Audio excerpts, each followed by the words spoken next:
ஐயோ ஆமாங்க. அதனால இதுக்கு எப்படி சொல்றது? இப்ப நீ பாட்டு பண்ண உன் கதையை தான் சொன்னியா? ஐயா கதையை சொல்ல போறேன். கதையை சொல்ல போறேன். ஐயா சொந்த கதை சும்மா கதை கேட்டீங்கன்னா பாட்டு பாடல. பாட்டு தாங்க பாருங்க.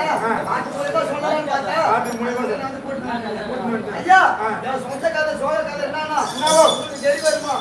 உங்க அதான் தெரியும். குடும்பத்துல ஒரு குழப்பம் உண்டாகி போச்சு. ஒரு குழப்பம் உண்டாகி போச்சு. ஆமா. இந்த குழப்பத்தை தீர்க்கறதுக்கு நானும் யாராருன்னு போய் எங்க கேக்குறேன். யாருக்குமே இதுக்கு பதில் தெரியல. பதில் தெரியல. இந்த குழப்பத்தை ஆமா. நிறைய மக்கள்கிட்ட கேட்டா தீர்த்து போலாமான்னு கேக்குறேன். தீர்த்து போலான்னு வந்துக்கிறேன். ஆமா. உங்க குழப்பத்தை எப்படா இவங்க போய் இந்த குடும்பத்துல இருக்கிற குழந்தை கேட்பாங்க? யாருக்காவது தெரியாத எதனா ஒரு வார்த்தை ரெண்டு வார்த்தை சொன்னாங்கன்னா சரி சொல்ல. மூலியமா எதனா தீராதான் நான் பாக்குறேன். தீராதான் பாக்குறேன். சரி சொல்லு. கேக்குறீங்களா? சொல்லுங்க. என்னன்னா ஒரு நாள் இரத்துல ஆமா. என் குடும்பத்துல குடும்பத்துல எங்க அப்பாவுக்கு கல்யாணம் ஆச்சு. ஒரு நாள் தான் கல்யாணம் ஆச்சு உங்க ஊருக்குள்ளா? உங்கள்கிட்ட 10 நாள் ஆகுமா? ஒரு நாள் தினத்துல கல்யாணம் ஆச்சு. நீ தானே சொன்ன? ஆமாங்க. நான் பிறகுக்கு முன்னாடி ஆச்சு. நீ பிறகுறதுக்கு முன்னாடியா? பிறந்த வருஷம் கல்யாணம் ஆச்சு. முன்னாடி ஆச்சு. சரி.